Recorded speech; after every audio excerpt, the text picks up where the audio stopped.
Good evening, my fellow Americans.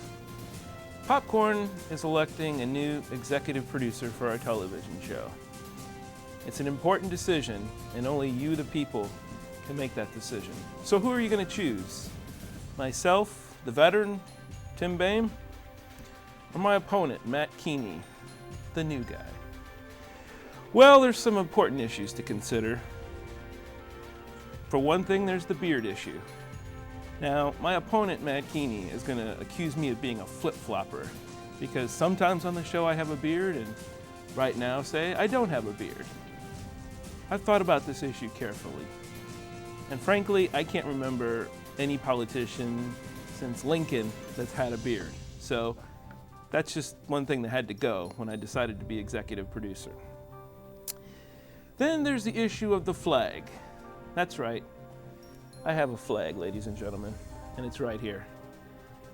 And I've got one behind me, too, just in case you can't see this one. Does Matt Keeney have a flag? I've never seen him with one. Frankly, I don't even know what country Matt Keeney was born in. I assume it was the United States of America, but for all I know, it could be Indonesia. Just don't know, do we?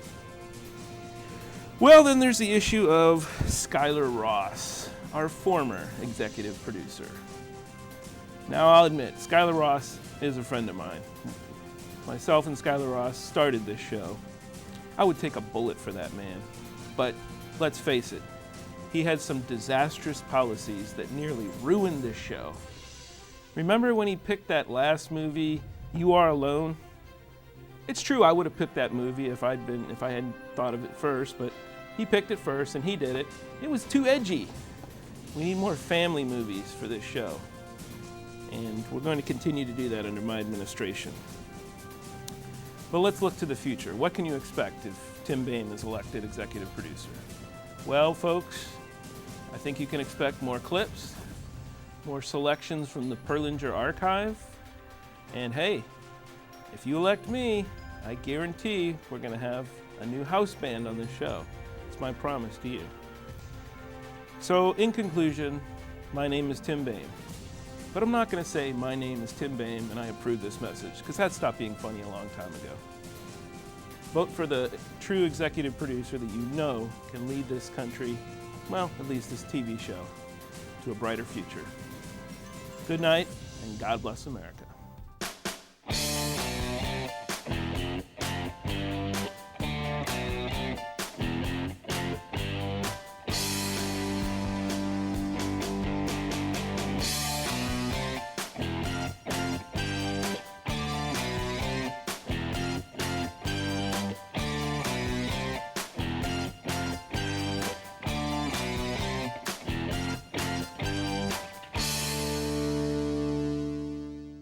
Hey folks, welcome back to Popcorn. I'm Tim Boehme. Matt Keeney here.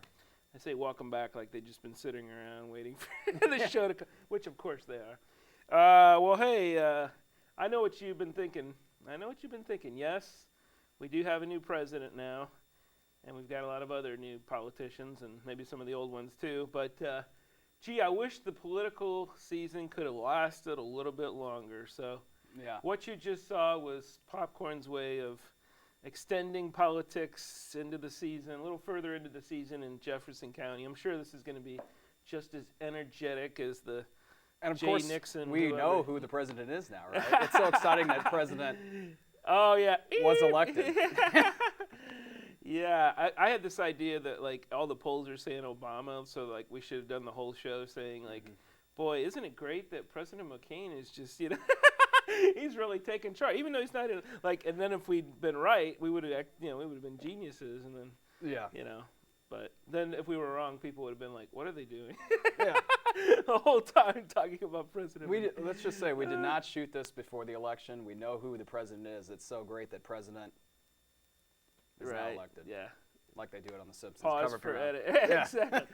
President. But, we saw, though, there's still an important issue going on in the election circles. Who will be the next executive producer of Popcorn. That's right. That's right. And I would like to say that if you saw the beginning segment with Mr. Boehme and his snappy suit and tie, don't let it fool you.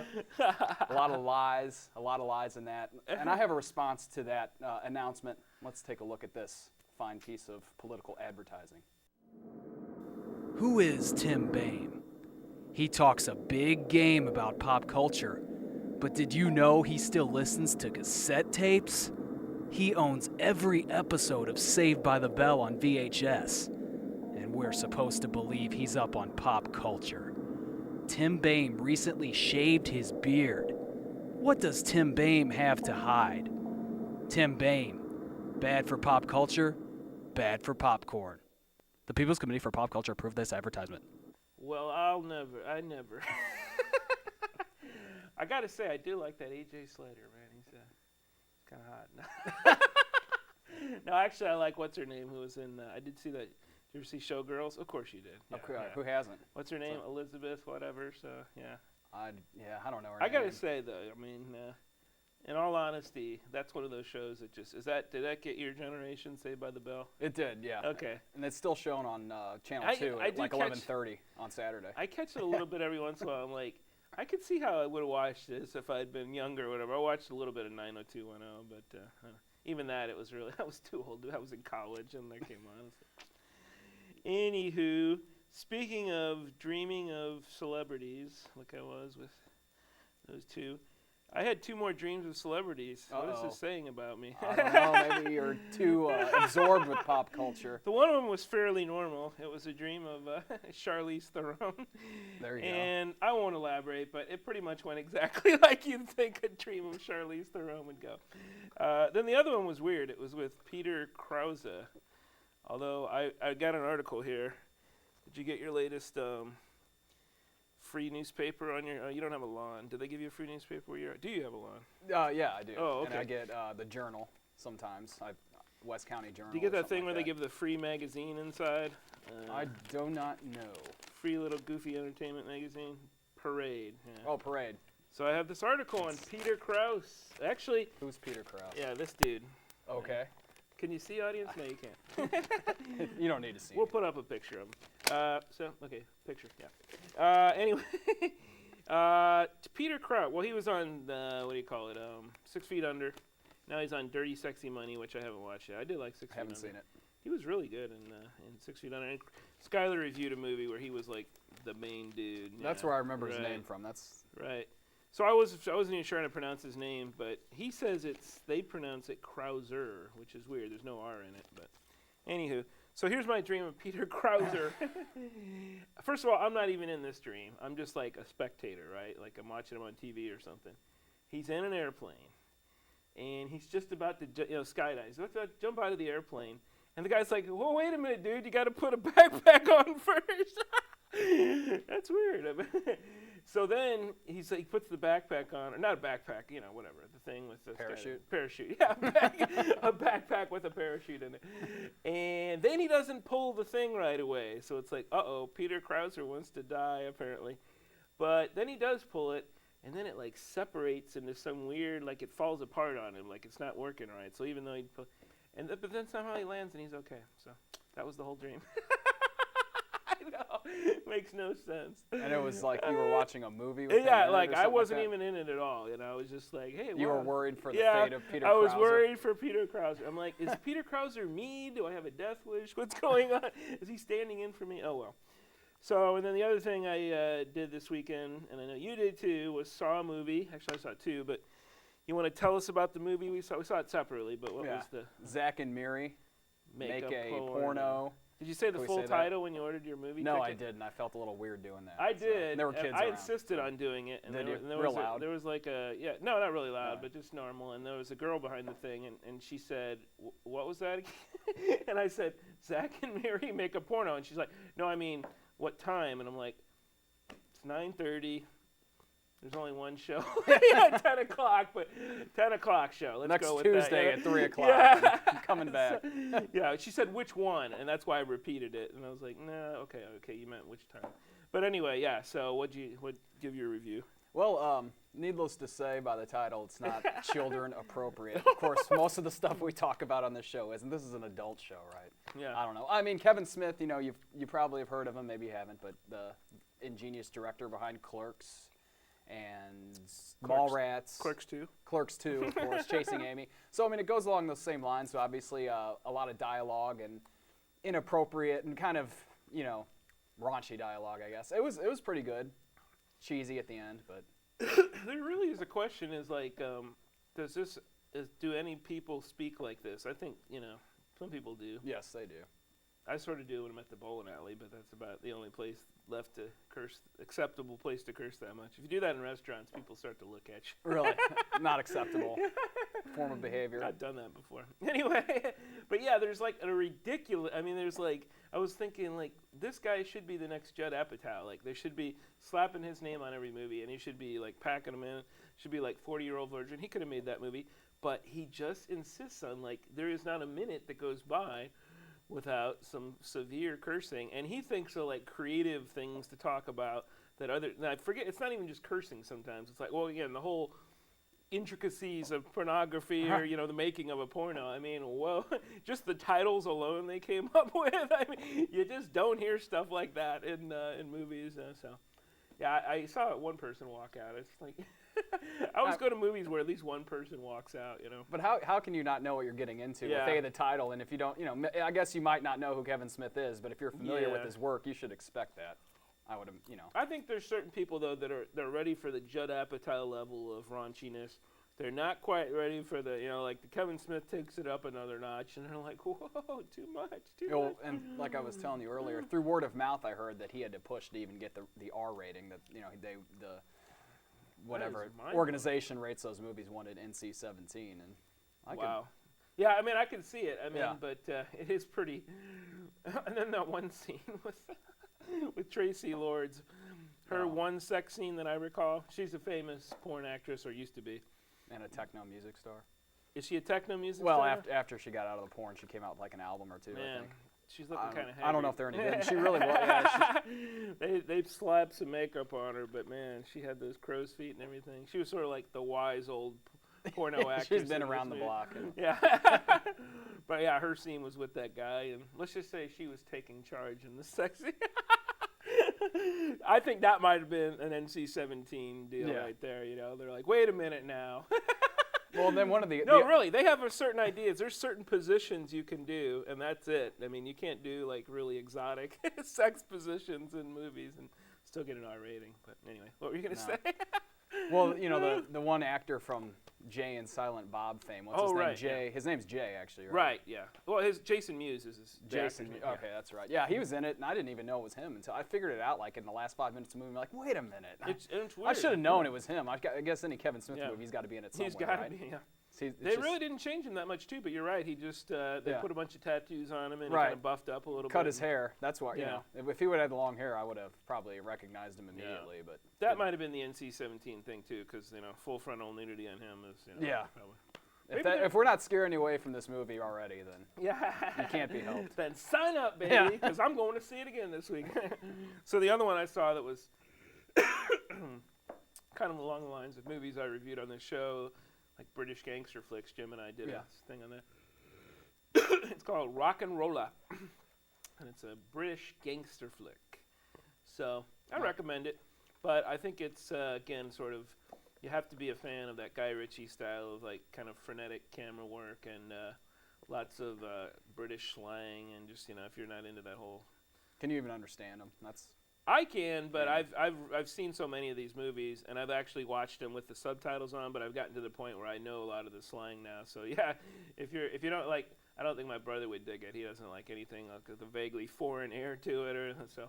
But yeah, it's if you like Lock, Stock, Two Smoking Barrels, Snatch. Well, I like Revolver, but that one was this philosophical gangster movie. Mm-hmm. A lot of people thought it was, whew. But yeah, it was good. Just again, people getting shot, lots of cursing in British. So if you feel like you're cursing to be a little more, refined, then go for Rock and Rolla. Movie for you. And then I had 2 CDs to recommend this week. New one by Moby. You ever listen to Moby? A little bit. Yeah. Haven't heard the new one at all. Yeah, It's been a while. new CD dropped, people. It dropped. It's called Modern Guilt, so good one. And Lucinda Williams, Little Honey. That one I haven't really listened to as much, but it sounds pretty good so far. So, what are you doing on the music scene lately? Anything? Nothing? Jamming out, man. Jamming out, huh? Open mic. Oh yeah. The open mic show. We had a couple of musicians in here to jam. They were pretty cool. good. Yeah. All right. A guy named Chad and his buddy. Has that aired yet? Oh, it has. It's Okay. on 24/7. 24. It's I watch 24/7. it's been airing, but No, I missed it. I can't think of any thing off the top of my head lately. One I got over. Actually, it's been about a good 6 months now. Is a group called Bang Camaro. Have you ever heard of them? That sounds familiar. Yeah. Well, it's like a 80s hair metal kind of genre, but except there's like 9 lead singers. Whoa! They all just like it's not like they're all they yeah. all sing like the same couple lines. They've been on Conan, I think. Have they Yeah, probably? I think So they got a it's Either kind that of like a choir of metal singers. They're pretty cool. I like them. Wow. Check them out. They got really good guitar solos too. So if you're into the whole guitar thing, and there's some yeah. talented musicians. So I saw them play back in May at the Duck Room, Blueberry Hill. Huh. It's a great time. Cool. Guy jumping in the crowd, everyone's singing. There was like 10 people there, and I was the only one that knew the words. So they like that. Oh yeah. But, that's a cool group to check out. Bang Camaro. Bang Camaro. The album of the same name, self-titled debut album. Dun dun dun. I recommend. That's Those all. names. It's hard for me to keep up on those new band names. Yeah, and I'm thinking, it's kind of they're the 80s metal style, so they Yeah. kick the name Camaro in there, the great automobile that's no longer guess being so. made. Do you know what some of these titles mean? Like, I get My Chemical Romance. That's obvious. Yeah. Like drug thing. Drug addiction. What about Vampire Weekend? I don't know. I don't know where that comes from at all. You just think like they're sitting around and somebody just happens to say something, some weird phrase like that. Yeah. They're like, hey, band name. Yeah, exactly. 'Cause, yeah, let's get to the point now where you can't even, Well, I think discern some of these. Yeah, I what think they I mean. mentioned my favorite, like completely random, was the red jumpsuit apparatus. Yeah. And it's like just 3 random words jammed together. That's a title right there. But There are a lot of other good ones we probably can't come up with right now. yeah, we're not hip enough like No. the kids. Phantom Planet, that's a good one. But anyway, well, we got to get to this show, the big show. What do we got on tap today? Let's see. The election spectacular. So I Yeah. know people, like you said, aren't already sick of politics. Post-election spectacular. That's right. So you got some election movie clips coming up? Yeah, we're gonna look at a couple. Mine's more of a political thriller, Spartan. Jim's gets more into the whole election process, and specifically like those voting machines, which I hear a lot about on the news. It seems like they're just throwing this stuff at us, and like usually when there's new technology, it takes a while to get used to it, but it's like deal with it, touchscreen, whatever. But I don't know. I guess it's touchscreen in some places in our area, huh? I think now Okay. I think Last time it was the punch, the hanging chad hanging system. chads, man. I was like, oh, this Yeah. inspires confidence. I'm not sure what they have in Jefferson County, but I think more and more. That Yeah, it's, but I was it's in touch I was in screens. Manchester where you're at. I mean, are you gonna vote at like Grand Glades, or are you going? I already have voted because the election's over, and I did vote. Oh yeah, that's right. That's right. Oh, I think it's like they moved it. It used to be a church. Now it's at the City Hall in Chesterfield, Oh, okay. I believe. So, or somewhere around there. Well, so there's that, and then Brian Peters is going to be back, and we're going to look at W, which he and I saw. And we also have that exciting new segment called Brian's Beef. I mean, Where he takes on an issue. And yeah, he's mad about something. Right? You don't want to see Brian mad either. Does he get as mad as Keith Olbermann? It's tough to get that mad. So you can't get as mad as Keith over on this show because we only have one camera angle. Yeah. You gotta have like 5 different camera angles. That was my favorite part. We're talking about this skit on SNL where they mocked Countdown with Keith Olbermann. It was Ben Affleck playing Keith Olbermann. Oh, he hit man, it. He hit it spot nailed on. it. It And it was all him. It was, must have been like 10 pages worth of material there. And he just nailed. I mean, he cracked up a little bit every once in a while. But yeah, my favorite part though was that saying that Olbermann was protesting that his cat Miss Precious Perfect was going to be evicted from his apartment. yeah, he didn't get this lease on the apartment because of his cat. So the The manager of the apartment board should resign, sir. You should resign. Everybody's mad at should resign. Have you no decency? But yeah, perfect him. And I'm a Oberman fan, but I mean, he needed to be tweaked because he does. He's gonna be looking at himself and going, "Oh man, they nailed me."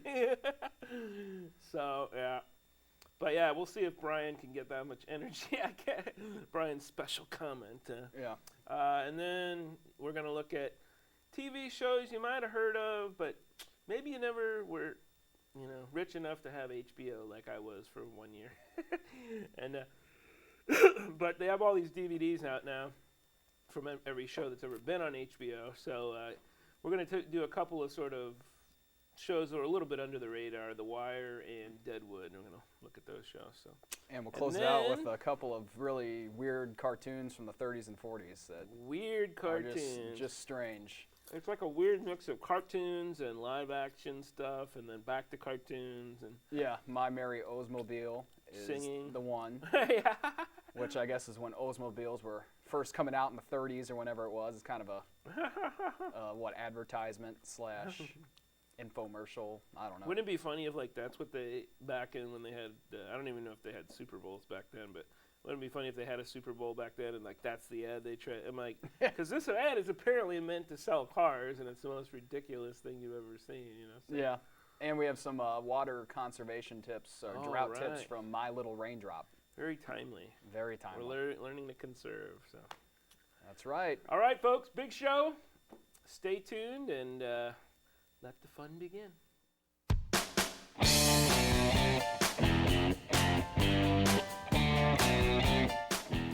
You may not know their names, but the students who are helped through a Jefferson College Foundation scholarship carry thanks in their hearts. It's for the kindness that our contributors have shown. Make a difference in their tomorrows. Education, the great equalizer. It doesn't just mean you get more knowledge. It means you improve your quality of life. Give to the Jefferson College Foundation today.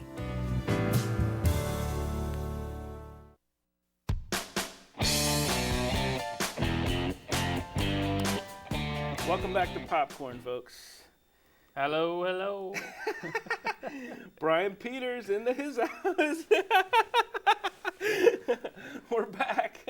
Here to drop some pop culture knowledge. That's right. So, pop culture knowledge about the movie W, which we saw. We did. We saw it. We did see it. We didn't like it much, but we saw it. Yeah. I've thought about it since we've seen it, and maybe I don't think it was quite as bad as my initial reaction. But it just didn't wow us. That's the point. It should have wowed us. 2 weeks in a row, yeah. We were expecting to be wowed. Yeah, no wow. When we saw the last movie we didn't like, Burn After Reading. We saw this little teaser for W, and it was just like the coolest teaser ever. Yeah, I got chills when I saw that teaser. Man, I was so excited. If they should have just made that, it should have been like the best short film ever. It'll win the award for the best, best teaser. They should have teaser awards. It will win no awards for film. Yeah. I don't know. I'm gonna be curious to see if it turns up around because I think this is a weak year in movies. So to me, almost any movie I like, I've got to consider it on my best of list because I'm just not sure what the, So again, I'd give it at least a recommendation. But yeah, I just in terms of it being up there with sort of I don't know. Are you a big Stone fan? Not a big Stone fan. Yeah, well, but big enough to I do think JFK is a classic, even though it's riddled with, creative writing or whatever you want to call it, just weird fantasies. Creative license, yeah. I mean, apparently, I don't know. I saw the guy who wrote apparently what's the definitive book on if you're into the whole Kennedy assassination thing. Vincent Bugliosi has supposedly written like this massive, thousands of pages. Like 1,000 of it's published, and he's got a couple 3,000 on DVD or something. God bless him. I know. It's like, why, dude? And you know what the most hilarious part is? They ask him on this show, who did it? He's like, Oswald did it. I was like, holy crap. Three words. You couldn't have just stuck with the Warren Commission then? I mean, jeez. So anyway, but yeah, I still think JFK is a classic, even though, according to Bugliosi, the movie's just totally 99% fiction. And then I really like Natural Born Killers. Yeah, it's a hell of a good movie. Yeah, but this is not in the category of either. It isn't. What we were talking about with W is that it seemed very tepid. Yeah. For Stone, you know, he didn't go over the top. There wasn't any gratuitous violence or language really. I mean, it was just a really balanced. Yeah. Very few peaks, very few valleys. Just seemed lukewarm to me. No, well, again, I don't know. Maybe he was trying to tone it down. I was just struck by that. I mean, even like in Nixon, there was just so many like weird like camera angles, black and white. I mean, all kinds of mixture. This one, the only thing I noticed was that there was a lot of close-ups on extreme close-ups, a lot of kind of camera hovering, and again, I don't know if it's cinema verite or whatever, but I got and stuff kind of going in and out of focus, and I thought maybe it was supposed to suggest sort of like an alcoholic's perspective. Drunken stupor. Yeah. But the whole movie. So, and then he was eating a lot, which was weird too. They had Bush eating a lot all the time. Yeah, it was a very visceral movie. Yeah, but I did like the acting performances. I thought what's his name was Cromwell. Geez. Yeah, it's Cromwell. Oh yeah, James. Yeah, okay. As he was awesome. He was good as Bush Senior, and of course, guy you might not have heard of, G-Dub's preacher, Earl, was it? Earl. I'd never heard of him. Wow. He was like the only guy I hadn't heard of in this movie. Stacy Keach. And played by the awesome Stacy Keach with the weird scar. They made it look so good. You're like, did Stacy Keach get in an accident or something? Hair lip. Yeah, it was a weird. Yeah, somebody so punched him peculiar. out in a bar fight or something. So there was that. What else? I thought Brolin did a good job as the man. Yeah. Did you? He was good. Yeah, but he was good, folks. Just not great. Just didn't blow our minds. No. It's sort of like when I came out of Fahrenheit 9/11. I liked that movie, but you're kind of like, didn't I just watch all this stuff? But the good news is, now you have a movie you can relive the best times of the last 8 years. Yeah, the best and worst. You're like, wow, what a good time. Well, I've read some things about the film, some of the critics, and basically the consensus is it's here too late to have changed anything for the 2004 election, and it's here too early for us to be able to reflect on his tenure in office. Yeah. We need a little more gap, or it needed to come 4 years earlier instead of him doing that other ridiculous action film. I don't remember what it was, but he released that a few years ago. Stone? Yeah. Oh. Just a ridiculous action film. You're not talking about World Trade Center, because that was his last movie, wasn't it? No, 4 years ago. Oh, okay. Forgive us, but in any case, he could have released it back then, but he did not. Chose not to and pushed it off. Oh, really? Yeah. Interesting. And now it does us absolutely no good whatsoever. Well, I think he released it about the same time as when Fahrenheit 9/11 came out. That was clearly meant to influence the 2004 election. And I think the idea here was that if it had been a big hit, it would have influenced this election, but it just was at best, just a modest moneymaker. It didn't flop, but it wasn't wasn't gangbusters or anything like that. So. Yep. Anywho, so I think it's time for you to get angry, Brian. You look a little too calm. You're like Bruce Banner. Yeah, I've got beef, man. I got mad beef. It's time for Brian's beef, folks. So logo time, Brian's beef. Okay, maybe a big side of beef next to it. Anyway, go. If we could get a graphic of some veggie beef, that'd be awesome. Veggie beef, that's right. Some faux turkey. Faux turkey. So, got a beef, Brian? Yeah. So Tim and I were at W, checking out some previews early on, and what is that? Where in Yeah, that ridiculous. They don't have that. Have you ever seen that before until you got here? No, we don't have those where I come from. It's like they want us to mock it. Like they weren't being serious when they made that. Couldn't have been. No. Okay. And a particular music video came on by the indefatigable Kid Rock called Warrior, I think is what Tim remembers. I don't hardly remember it all because I wanted to repress it. But we were thinking about it, and I'm a little upset with the idea of this political rhetoric that's at work in Kid Rock's video. Basically, fight for your country or you're weak. You're a loser. You're a loser, and if you are fighting for your country, therefore you are necessarily admirable, noble, hero, etc., etc. And it sort of bothers me that we keep seeing these things, particularly this time of year. Our troops are great for sure. There's no doubt in my mind, but stuffing it down our throats isn't working for me. Yeah. I'm kind of sick of this rhetoric, so that's my beef. Well, I thought it was. I mean, I actually saw when I saw a movie this past weekend. They showed one that was much better made anyway, and had a little more coherence to it. There's one by Three Doors Down, and that's called Citizen Soldier. And I guess it was sort of mixing the idea of like you could be heroic as a soldier, you could be heroic as a firefighter or something like that. I think that was mixing. The weird thing about the Warrior video, though, is that, first of all, you got Kid Rock singing the song, so he's going, "I am a warrior." Like, no, you're you're nothing. Your big, claim to fame lately is that you married, what's her name, 3 times, or I don't know, gave her. No, that was Tommy Lee that gave her some. I'm getting off track here. I'm getting lost in tabloid world. It's hard to keep straight. But he's, he has some musical talent. I mean, I do like Devil Without a Cause. That's a great album. But that's questionable, by the way. Have you ever listened to Devil Without a Cause? No, I haven't. But well, it's good talent, stuff. I guess, is questionable. But he's just recycled that kind of album again and again, as far as I can tell. But this song it was a terrible song, just nothing, if you like hip-hop, there was nothing to like about it, really. It wasn't even really hip-hop. I don't even know what it was. But the most bizarre thing was that they were throwing NASCAR stuff in this, too. So the Warrior is the hip-hop guy, the soldier, and the NASCAR guy. I mean, if I were the Warrior, the soldier guy, I'd be like, wait a minute here. It's not quite the same thing, I go into the field of battle, you go sleep with a bunch of hookers or something like that. Budweiser. Yeah, and you occasionally might crash into something. Maybe that's the connective thread, is each of those 3 entities drinks lots of Bud.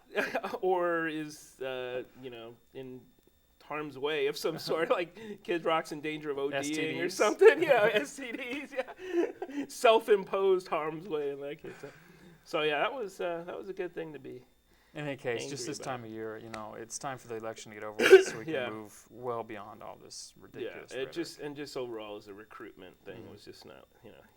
Let's have a little more skill. I don't think maybe it'll get people. I don't know. Kid Rock fans will go, it's time to go. It's time to join the National Guard. Yeah.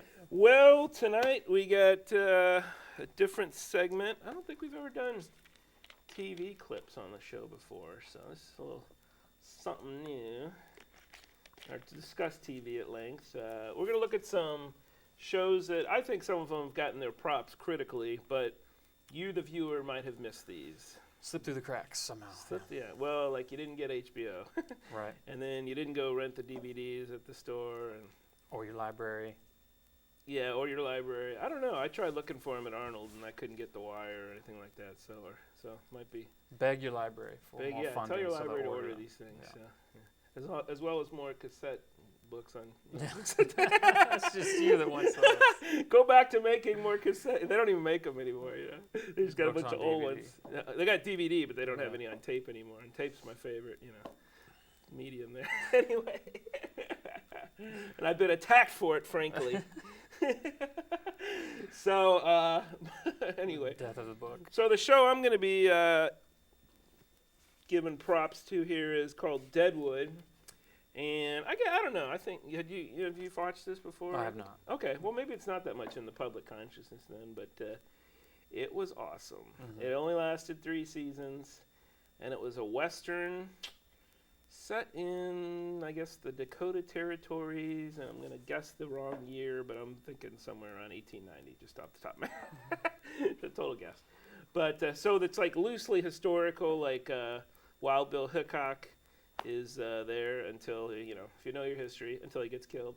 So that's kind of a shock when that happened. Well, not really a shock, but it's like he's a regular character and then boom, he's gone, So, and you got Timothy Oliphant playing a guy named Seth Bullock. He's kind of our hero / anti-hero. And then but the cool thing is that the show's really, it's sort of like The Sopranos. The show's really, the main guy is this dude named Al Swearingen, who's a bartender, and he runs, he has runs prostitutes and drugs, and he's just one of these, he's got his hands in everything, so. A guy you'd like to party with. Exactly. He is a fun guy, but he's kind of a hard dude too. So, but the interesting thing, and I guess I'm gonna blow. Like, if you're gonna watch the show, I'm gonna tell you some stuff that might blow it a little bit for you. But oh well, it'll maybe encourage you to watch. Who knows? Like he starts out as this really you're like, this is the villain of the show, and you think, okay, everybody's gonna the show is gonna revolve around everybody trying to circumvent him. By the end of the series, he's really like one of the sort of town patriarchs. He's still just as vicious, but he's decided that we need to become a part of. We need to have a government. We need to have a sheriff. We need to have rule of law to keep worse people from coming in here. I can't control this place if there's just going to be chaos. So anyway, the scene first clip we're going to look at, very poignant scene, I thought. It was, and again, it's like the end of the first season, so it's kind of hard to get the whole emotional arc of this, but there's two things going on here. One, there's a doctor. The basic setup is that there's a preacher who, through the course of this season, he's gotten increasingly sicker. I think, I guess it would be something like Parkinson's or something. I don't know. He kind of goes into these like epileptic seizures and stuff like that at some point, and he can't really move around that well and everything. And so he's clearly, though, in his stages where he's dying, but he just keeps lingering and lingering. And so one of the scenes we're looking at here as part of this clip is the doctor who's been looking after him finally gets down on his knees to pray, and he has an interesting sort of way of approaching the prayer because he's not a man of faith. And then the other scene is with Al finally deciding that something needs to be done about the preacher. So let's take a look at that.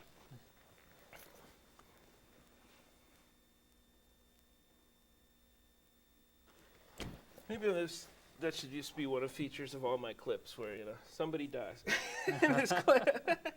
Because the next clip has somebody getting killed, too. It's autumn. Things are dying. No headshots, though, this time. I toned it down a little bit. No blood splatter. Yeah, they have these. I bought the Deadwood soundtrack, and you ever get one of these soundtracks where they'll have little audio clips every once in a while. They'll sometimes throw like Pulp Fiction. They throw in clips from Zed's Dead or whatever, and then they'll go to the next song. And on the Deadwood one, they have a scene where Bullock, the good guy, walks in, and he's like, and he says to Swearingen, "There's blood on the floor. There's blood on your floor." And he's like, "Yeah, I'm gonna get to that."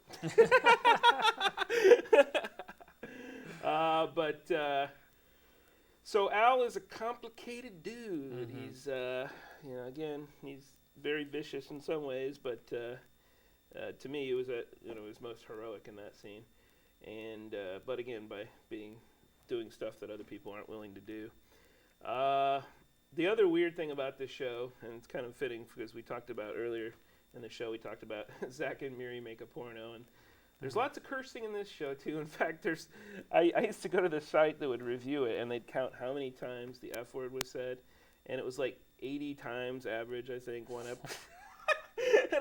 So you're thinking, I know, the Old West. Did they really say all that? Well, no, they didn't. But apparently when they started filming the show, initially the pilot, they were going to use period-specific curse words, but it just sounded too silly because their curse words were like our stuff that children say now, like darn it and damn it or whatever. I mean, just like it was nothing. Yeah, dagnabbit. They said it really sounded silly. It didn't sound like, and they wanted to emphasize that this was a vicious town, and like you could just get knifed in the streets, or you could get cursed, and the cursing was apparently a way to keep some of that violence down. Like if you could really just cuss somebody out, it might keep you from going for your knife or your gun or whatever. So that so they did use anachronistic cursing throughout, but to me it's glorious. I mean, David Milch is like a poet of cursing. I mean, he and Kevin Smith. I mean, it's literally like Carlin, man. To me, our whole argument that using curse word too much diffuses it. These guys blow that out of the water because they're just awesome in how they use that. So anyway, my kind of thing, but not for everyone, I guess. So the next clip, we're going to, like I said, another person dies in this, and this is where we see the Al that we're used to most of the time, the guy who's going to ultimately, kind of like Tony Soprano, enforce his will upon things as much as possible. And the setup for here is that he has a magistrate coming in to visit, and this guy is already shaken him down before by pointing out that he has some kind of arrest warrant or notice of an arrest warrant for Al from back in Chicago. So basically, give me some money or I'm going to turn this into the authorities, and then they'll, drag you away. So he's already given the guy money, and the guy's come back to hit him up for some more money, as they always do in that scenario. But little be known or whatever, the magistrate, the guy who used to work for him named Adams, has at least talked with about having an alliance with Al. So when the magistrate walks into this little meeting, he sees Adams, hasn't seen him in a while, isn't sure who he's worked for, and Al isn't entirely sure that Adams is going to go his way. So that's the tension in the scene. But Adams does make a decision, as you'll see. Oh. Yeah, you got to be careful there. You shake somebody down once, you don't go back. Right. And, you got to be honest. Let it be. Let it be. You got your money, move on. So the other thing I guess I'd point out about the show is that it did last 3 seasons. HBO, when it came to its end, I thought the ending it came to was good enough. The last season has their dealings with a historical figure named George Hearst.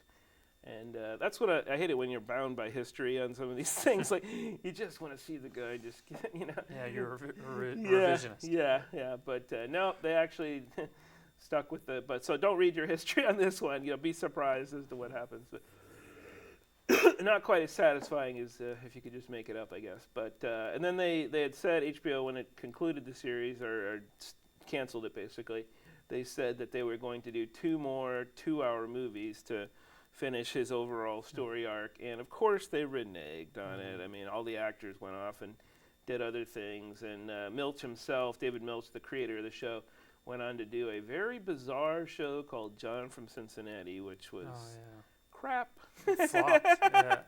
It was Flopped. lame. I mean, I like Milch a lot, and I thought he had like one of the best seasons where he was basically writing from what I heard, every single episode of NYPD Blue, and it was a great season. And I thought Deadwood was great, but I don't know what the heck he was doing with John from Cincinnati.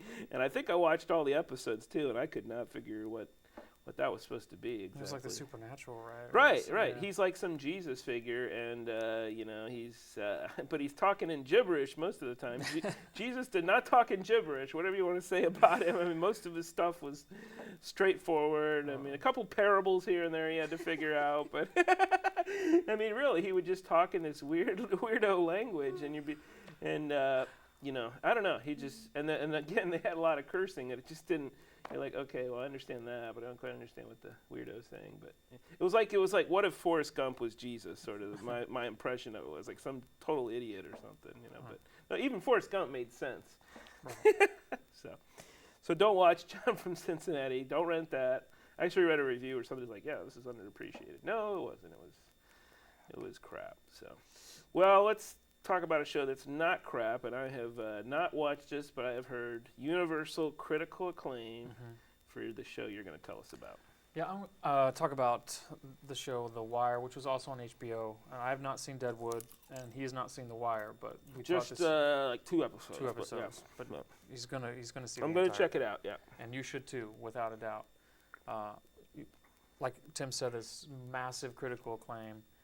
And some people say it's the most important television show to have come out possibly ever. It's certainly the most contemporary and relevant show on TV. Of course, it's no longer on TV, but you can get on DVD.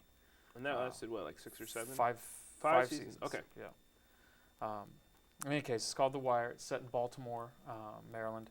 And the premise is very basic. It's a crime unit that is a special crimes unit that's fighting drugs in the city of Baltimore, trying to pinpoint who the drug leaders are and how to take them down most efficiently. That's the basic story, and how these people survive and get along. But it's, if you know anything like Charles Dickens, it's like he takes you into this apocalyptic, dystopian landscape. It's like no one would ever want to set foot in this place, and shows you the intimate characters. They're deeply nuanced. You can't figure out whether you should root for them or cheer, or root against them. One guy, of course, is like this massive massive killer, but he also takes business classes because he wants to know how to become a more efficient businessman. So he's trying to better his life in certain ways, but then you see him on, the next night, and he's, putting a cap in somebody. Very complicated characters, a ton of violence, and a ton of curse words. And this, of course, apparently is dear to our hearts. We like the profanity. But the show is much, much more than that. There are many moments where, there's this sort of minutiae of life where, they're just sitting at a stakeout. And it's not like an abbreviated stakeout you see on most television shows where you see maybe 20 seconds of it. They really draw out these scenarios in careful detail so that you see how much trauma one suffers through during maybe a 6-month stakeout. It really messes with you psychologically, and this is about as authentic, I think, as you're going to find on TV. Because the two writers spent their entire lives studying this, and also one of them, of course, was one of these cops in his former life before he became a writer. So you're seeing a very authentic representation of what it means to be a police officer, and also what it means to be on the opposite end of that and being trapped in the drug world, not knowing how to get out. And The Wire is the listening device. I don't know if everybody would The know Wire, that. yeah, it's really about the technology. That's where they took the title from, is the technology used early on in season 1 and how it develops throughout the 5 seasons. How the more sophisticated technology allows you to infiltrate the system of this drug place more efficiently. But it also shows how the drug dealers adapt ahead of the curve, and how much more intelligent the drug dealers are than we've ever given them credit for.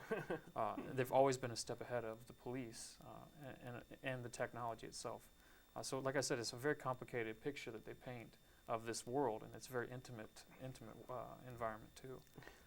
It's just not a very easy show to get through because you're always conflicted. I would really like for, I won't give you characters, but character X to succeed even though he just killed 8 people last week. Because he's locked in the system and he wants to get out so badly, but you just don't know what to do with it. And they certainly don't give you any kind of NYPD Blue, I watched that, most of that, right? 6 seasons or so. I gave up on it after a while, but it was clear, the cops are the good guys. Yeah, they've got their flaws or whatever. But there was, they were still, there was always a moral kind of center to it, and they're keeping chaos at bay or something like that. And I'm gathering, again, I've only seen a couple episodes, but I know I've seen cops drunk driving in the pilot, I think, you know, and just one of them stands in front of a railroad, track. Yeah, that's their hangout. Yeah, they get wasted together and throw cans. They're littering. And misdemeanors and high crimes. It's all of it. And so much of it is about the whole reason they're doing anything is because some higher up doesn't want to get bad press in the paper or something like that. So it's not out of trying to some noble thing we got to help the citizens or anything like that. They're just punching a clock, it seems like. That's true. So it shows you the bureaucracy, which sounds in the red tape, and it sounds like it would be very tedious to get through. But I promise you, it isn't. I don't want to say it's educational, but it is in many ways. But you are still at least intrigued by the interaction of these people and how much crap they have to deal with all the time, which is what most of us regular folk have to deal with too. But you just don't see it in a regular TV show. Yeah. But I want to say something quickly about why it's so important or relevant now. And I would love to show you a clip, but it's a very, very difficult DVD to get hold of around these parts. And I don't want that to discourage you. So if you can get to Netflix or some other system of ordering a DVD, please do it. Yeah. But it's relevant because it brings up issues about how we should possibly attack this drug problem we have in our country. And for instance, in season 3, there's an episode called Amsterdam. It's kind of the famous episode where the police chief enacts a new system of policing this drug world. He basically isolates the drug dealers in a certain section, which is kind of how they do drugs and illicit sex in Amsterdam. You sequester them in a particular area of a neighborhood, and you say, basically, this is your safe zone. We're not going to... And you let them know? And you let them know. You say, okay, if you stay in this area, we're not going to send you to jail if you're selling drugs. You can do it. Interesting. And what happens, the result immediately was that in other the neighborhoods surrounding this safe zone, everything started to get better because the crime was removed from these little pockets of neighborhoods and isolated in this one area. So everything else around it improved. And of course, then they knew, the drug dealers knew they were in a safe zone, so they didn't have to feel threatened by the police. So it was a very nice exchange. Now, I'm not endorsing it necessarily, but the show is attempting to work out these different ideas that maybe we aren't addressing because we're too afraid to be radical in this country.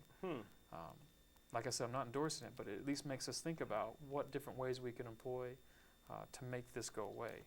Right. Because there's so much violence, and if you don't know about Baltimore, it's incredibly violent. You know, it's not a friendly place for a lot of people. Not just blacks and whites, but people of color, older people particularly are threatened all the time. It's just not a very safe place. So we should be thinking about ways, right? Right. To get it cleaned up. And that's what the show is attempting to do, is bring it to our attention. And of course on HBO it had a massive audience. And it got people thinking about it and at least talking about it, which I think is more important than, you know, Dancing with the Stars. Not to step on any toes, but just take a break from dancing every take a once break in from while. it, right? Read maybe some, you know. I will say, I mean, I think it, you know, again, just from what I've seen, I really liked Homicide, which, you know, you said it doesn't quite, you know, it's not in the same level or whatever. But I did think it addressed certainly a lot of the problems in Baltimore. That was one of Baltimore was sort of the character of that show. Right. And I don't know, I went to Baltimore for like a couple days, but I guess we were in the parts where people weren't as bad or whatever. I don't know. We went to a strip club. It was okay. You know. It was a little weird. It was kind of a warped strip club, though. It wasn't that enticing. You know, yeah. I've been there a couple times, and I don't think I've ever felt safe. So we must have been really? in different neighborhoods. We did some duck pin bowling, too. Oh, you ever do that? No, never done that. I don't know. My buddy Joe is from Baltimore, so maybe he knew the you know, places we could go and not get knifed or something, but not get shivved. But or maybe we were in danger of getting shivved, and I just didn't know. Yeah. I'm yucking it up here, and you know, getting rid of it. But yeah, what was the other thing I was going to say?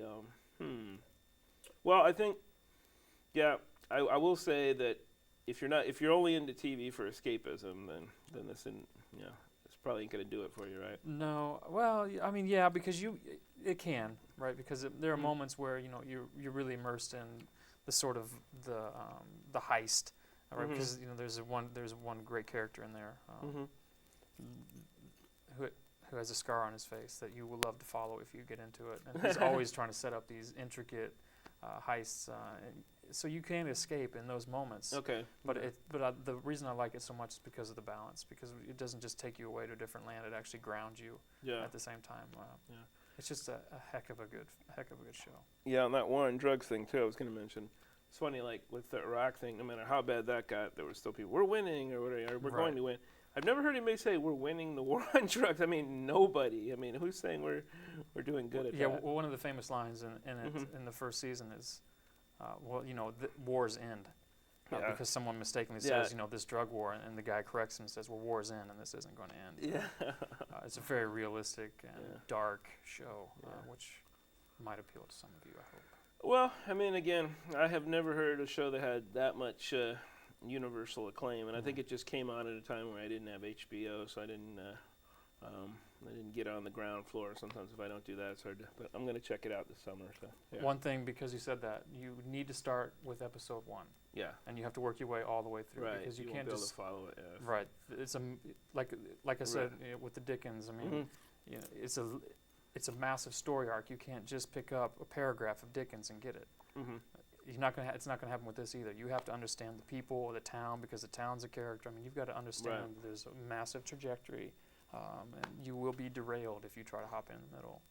Definitely. Yeah. I mean, everything I've heard about it says that. And, one thing I've heard, again, is that, like you said, it's just there's so many shows where they go on for 6 seasons, and you get like things just randomly change from season to season. Like you don't get a sense that they have some overall idea of where they're going. But everything I've heard about that show is that everything sounded really plotted out and planned, like they had. You know, I mean, I'm sure they didn't make up the whole series in one shot, but like they knew what they were doing the whole time. It's true, and halfway through they hired even more impressively credentialed Yeah, they got some writers. big crime writers. Yeah, fantastic writing. Yeah. Well, cool. Well, folks, stick around for more popcorn. We're going to take a little break right now.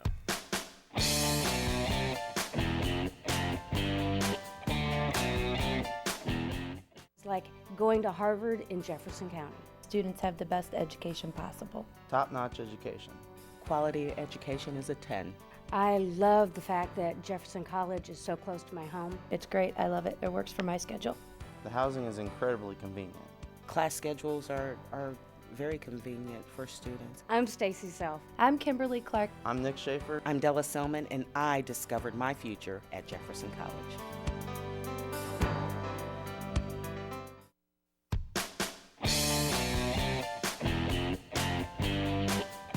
Welcome back, folks.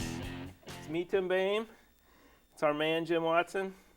If you're still wondering if the economy's going to go to hell, just email him at popcorndudes@hotmail.com. And, it is. So. Yeah. Ask him how long it's going to take before you can get out of that cardboard box and start investing in stocks again. And, he'll get back to you. I'll relay the question to him. Anyway, like I said at the outset of the show, I think the people are kind of probably really let down right now, that they're feeling empty. They've had this wonderful 2-year reality show called the Presidential Race.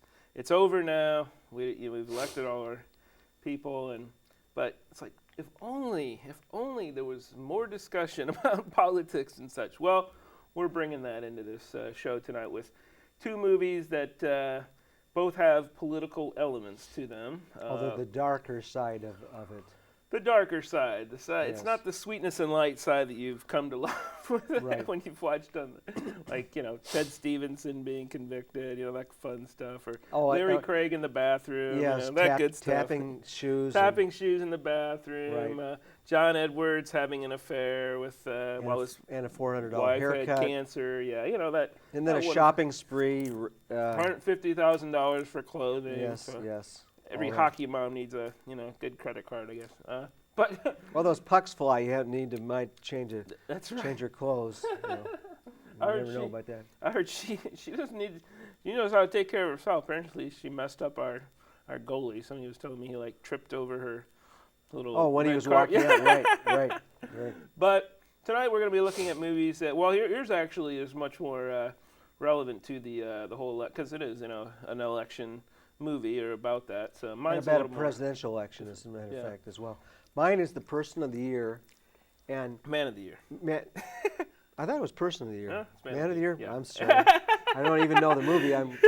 But in any case, there are 2 big issues that are talked about. One is very close to my heart. Is that Robin Williams is a talk show host, much like Bill Maher or Jon Stewart, who deal with political humor. And he's talking before his warm-up audience, and he says, maybe I should run for the presidency, and then the idea takes off, and he's the 3rd candidate, sort of like when Ross Perot in 1992 became a 3rd candidate, and an independent candidate. And rarely, of course, do they get into the debates, but he was so popular by the 3rd debate, he got into the 3rd debate. And the reason that independents are near and dear to my heart is that I think there are a lot of issues that are not raised that independents, if they only had a chance, would raise. Like, for instance, in the Republican primaries where there were 10 Republicans and 10 Democrats originally, and I'm a political junkie, so I watched a lot of that stuff. But one Republican that stuck out like a sore thumb was Ron Paul, who was really a libertarian, but he raised the idea of, hey, why do we have all these troops all around the world? And he basically said that not only should we pull the troops home from Iraq, but from the whole rest of the world. And we have them in Europe and Taiwan. Well, we have them all over. Mm-hmm. It's astounding if you look at all of them. And that, of course, didn't go over very well with the Republicans, but it was a totally different point of view. And the Green Party, with Ralph Nader, certainly brings up different points of view. But a lot of these ideas get locked out because you have to appeal to the Democratic or Republican base. So Robin Williams is this, and the first scene that I'm going to show you relates to the plight of the independent. And he's in the three-way debate, and he brings up some issues and he criticizes and lampoons both the Democrat and Republican, who have to go through the process of basically, they have to be family men. They're all wearing American flag lapels to show their patriotism, whether that is genuine or is just a false symbol. And probably, I wonder where those metal American flags are. Nine times out of 10, I bet you they're made in China. At least our American flags are made. If you look at where they're made, they aren't made there. But I'll tell anyway. you what, dude, those are hard to find too. I tried to find one of those when I ran my election against Matt Keeney and for executive producer of the show.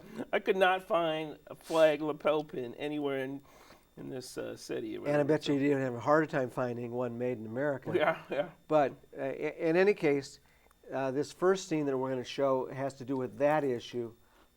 That the independents bring out outside ideas, and he, as Robin Williams only can, really stirs up the pot. So why don't we look at Robin Williams in the debate, and he is a bit unconventional.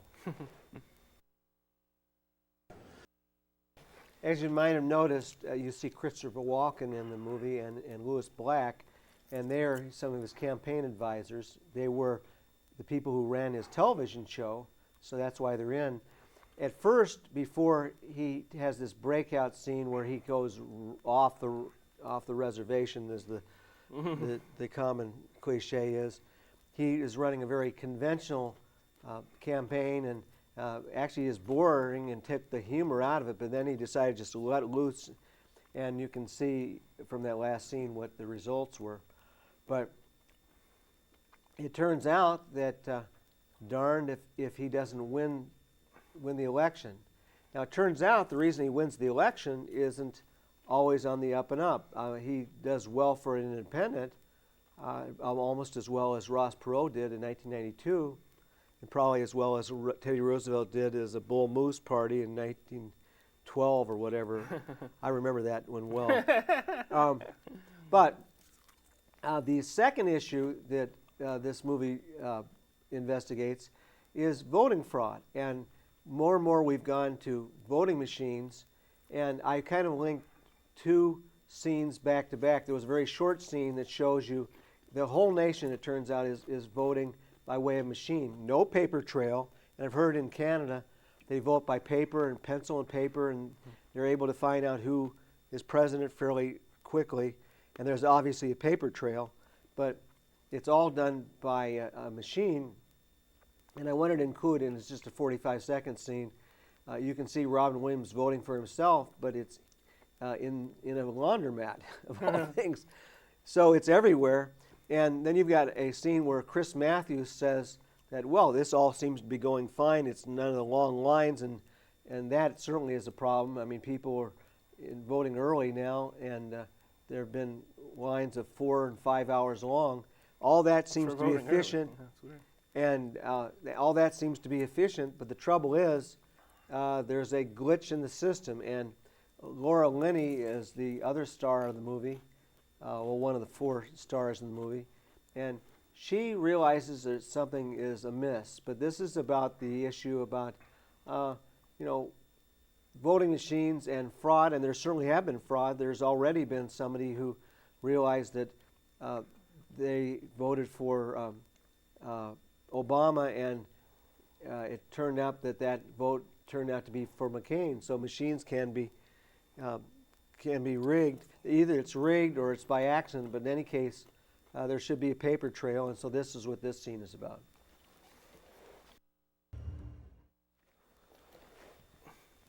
Now, I want to reveal too much more of the movie, but there's a lot that goes on with regard to what Delacroix does to try to hide up their mistake, and there's a big theme about how corporations like to hide their dirty laundry, and I'll let it go at that. But in any case, those are two very serious issues.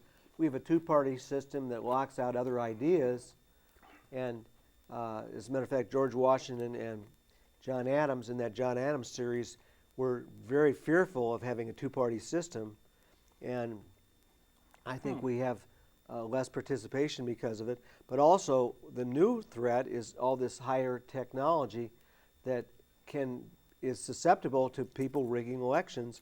And so this movie very nicely brings out both two, I think, very serious problems in the modern electoral process.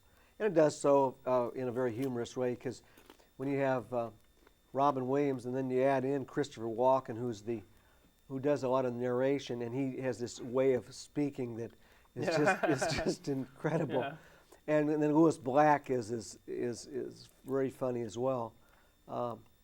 So that highlights those ideas. And then you've got the problem with the voting. Interesting enough, they have Laura Linney, who was Abigail Adams in John Adams, and she's the one that questions it and trying to do the right thing. And go out and watch it for yourself, but I think it does highlight two very important problems with our electoral process. Yeah, it kind of gets into the whole rigging, the corporation, of course, too, that's in charge of this. I mean, it's Dubai. Delcroix. Well, Delcroix is in the movie, but it's Diebold. Diebold. I'm thinking of the country. But the problem, if you privatize all that thing, it's one thing to have if you had technology that totally worked, or if the government was running whatever. When you have this private corporation, of course, it's in their interest to say, hey, there's no problems.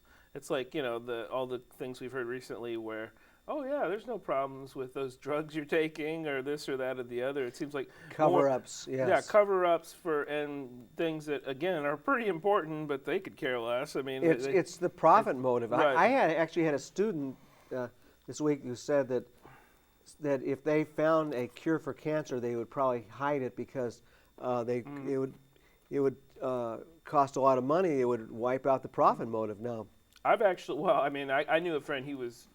He got a little too much into some conspiracy theories, but he actually claimed that he had that he had cancer, and that he went through some kind of alternative treatment, something called modulation therapy, and he claimed that he talked to a doctor that said, yeah, that they could. I don't know if it was a total cure, but it was something that produced as good of or better results, according to this doctor, than chemotherapy. But it just was not something that they could make a lot of money off of if they did this. It's the same way with a car. There's a wonderful. I wish we could do one of documentaries.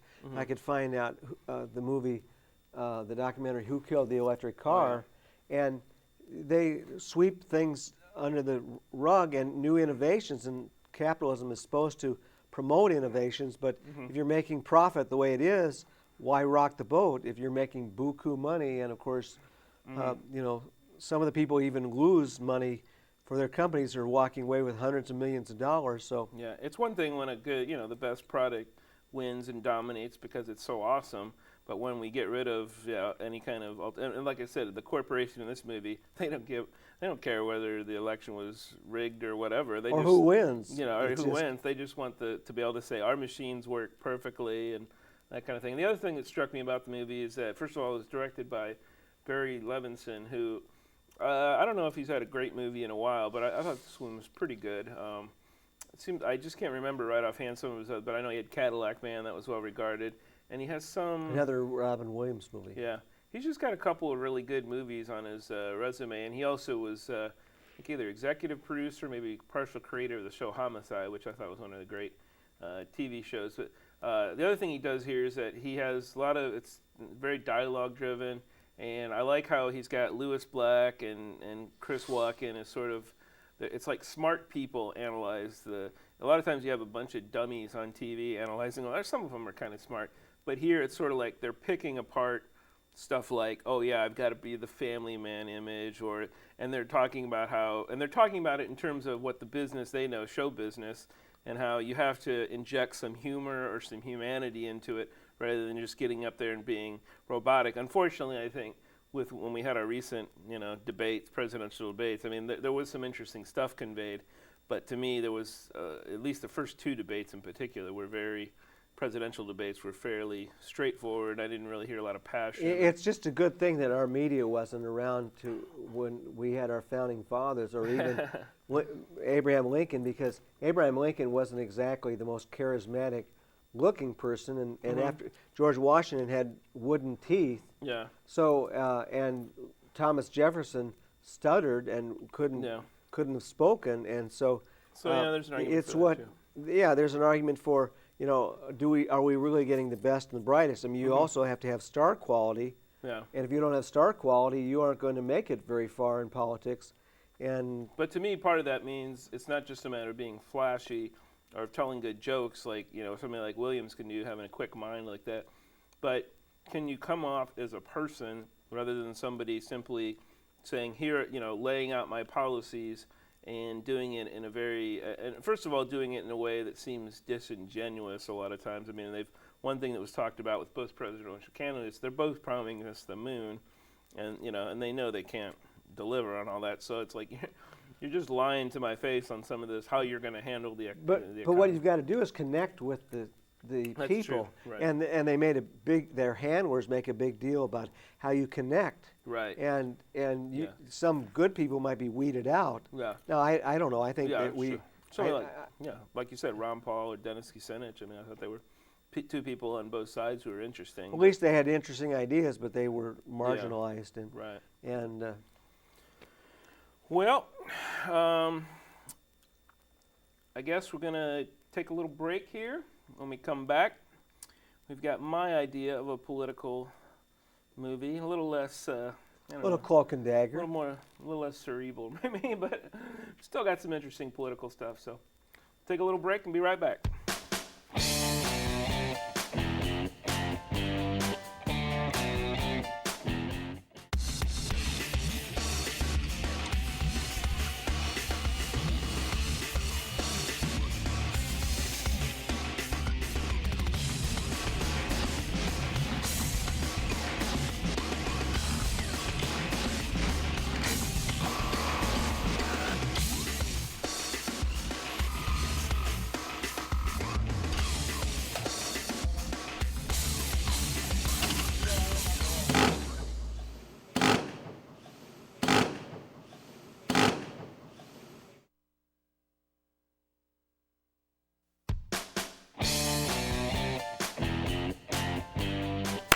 And we're back. Okay, we're back. Hello. We were just grooving here. I'm going to learn some new dance moves over. Our producer is just going crazy now. He just can't take it. He's just. That's what we should start talking to our producer. They used to do that on like a Kilborn show. I think his name was Tom. Yeah, it's funny. Anyway, he'd be like, Tom, come on. Anyway. I think Letterman does that as well. Yeah, he shows his producer. But we'd have to have Tom turn the camera around to himself to do that. I could have him run outside and, like they do. So anyway, glad you're joining us again. A little behind the scenes thing here. The special making of popcorn. Behind the curtain. Anyway, my movie tonight is popcorn is Spartan. And like I said, it's a little more like Cloak and Dagger, but it's weird because we were talking about this beforehand. We both wanted to do political movies for the cap off the political season, and I guess I thought this was more of a political movie than I remembered. But I guess maybe it's because the political stuff really jumped out at me, that it seemed like maybe this movie was both a slamming of Clinton and both Clinton and Bush administrations. It certainly got the Clinton stuff with the president who's a womanizer, although we never really we don't get into his character, and I don't know, maybe they briefly show him on TV or something, but we just don't know. We just know he's president. But then I also think there's some stuff with the whole Cloak and Dagger and covering stuff up and sort of just going outside the law, and again, some stuff that maybe suggested, but I don't know. But the real significant part that makes this political is, are politicians willing to do anything to get elected? Right. And that's the theme. I mean, generally it's a Cloak and Dagger. It's a very interesting movie, but and that's another issue. How far will you go to win an election? Yeah. And it looks like we better not go too far in telling them how far. Right. Well, it looks like in this, it looks like they go fairly far. They'll do pretty much anything. And there's also a question too, and we won't get too much into this because we can't reveal a lot of it. But there's the president does certain things apparently, and then his handlers do certain things and just tell him a different story. So, but there is one righteous dude in this movie, and it's Val Kilmer. He's sort of like the Jack Bauer of of the flick. Jack Bauer from 24. Yeah. And that's an interesting thing too, because he is one of the guys that if they're going to do some extreme stuff behind the scenes, he's the go-to guy. He's a Delta Force guy, I guess. And so he's the problem here is that the president's daughter has been kidnapped. That's always a bad thing. You hate to see that happen. So Kilmer is part of the whole team that is enlisted to look for her. And in this first clip we're going to look at, they've narrowed it down to that she was at some nightclub, and he's heard that this is a club where you can get underage women and like for prostitution or whatever. And so he finds a guy to interrogate further in the alley. Let's take a look. Well, funny thing about how having a night to your eye. Yes, we'll sort of get you to talk and before you can possibly deny things and say, torture doesn't work, Jim. Come on. Yes. Well, if you're a 24 fan, and we both must confess that we are, that is an issue in it. Well, that's the funny thing. I saw a dude talking, and this was, I think, a military guy on C-SPAN or whatever, and he was like, yeah, torture doesn't work. The whole ticking time bomb, blah, blah, right. It's BS. And even if you did have a ticking time bomb, they'd just lie and tell you that the bomb was somewhere else or whatever. But that's if you're doing jihadi dudes. If you're doing Joe Blow on the street, I think if you stick a knife up to his eyeball, he might, and if he's not like, some martyr committed to a cause, he might just go, okay, I'll tell you, But hopefully then you wouldn't have to actually put the eye out. That would be the ideal scenario, wouldn't it? Anywho, I don't know if you could recognize it from that photo, but the daughter here, Laura Newton, the one who's been kidnapped, is played by Kristen Bell. Does that name ring a bell? No. Does the word Pavlov ring a bell? Yeah, that does actually. But she was on Veronica Mars, and she's on Heroes currently. So anyway, I think she's an up-and-comer. Maybe the next Julia Roberts. Who knows? Maybe not. This smaller role in this one, but it's still a fairly significant one. Anywho, the hunt is on, and that phrase, where's the girl, must be said at least 10 or 15 times in this movie. And it comes up in this clip we're about to look at where Ed O'Neill is, so I guess he's like the CIA head or something like that. Yeah, I was noted that Ed O'Neill from Married with Children, who I'm used to seeing him in the couch with his hand in probably an inappropriate place, now he's all business, and he's a pretty much of a tough guy, and he has shorter hair, and he's a tough guy, and a little bit different role than what I've seen Al Bundy have, but he's in. And by the way, David Mamet directed this movie, and one of these days I'm going to do a David Mamet director cuts segment because I think he's not one of the greatest directors we have, but to me he consistently makes interesting movies, even if they're flawed. One thing I think he breaks out of with this movie, a lot of his movies have this very, it's kind of like either stilted kind of or staccato. The dialogue just doesn't quite sound like people sound a little fake when they're saying David Mamet lines sometimes, and I've heard it's because that's the way he writes his dialogue. And as a director, all he really cares about is that you say the dialogue right. He doesn't really get into stuff like, show me a lot of emotion in this scene. So, I mean, you have some David Mamet movies where it really just sounds very robotic line readings. It's interesting dialogue, but it's being said in almost like like if you saw sort of a bad play or something. So I think he's improved a lot as a director so that it's not you don't see that in this movie. And Kilmer is somebody who I think is, he's got his own method, and he's just not going to submit to that whole, okay, I'll just read the lines for you. Kilmer is really a perfectionist, and has done some excellent movies. His portrayal of Jim Morrison in The Doors was just astounding. And in the, what is the movie with Tom Cruise where he's a jet pilot? Top Gun? Top Gun. He's really, I think he really takes on a role and is very much of a perfectionist. Wasn't he the Iceman in that one? Yeah, yeah.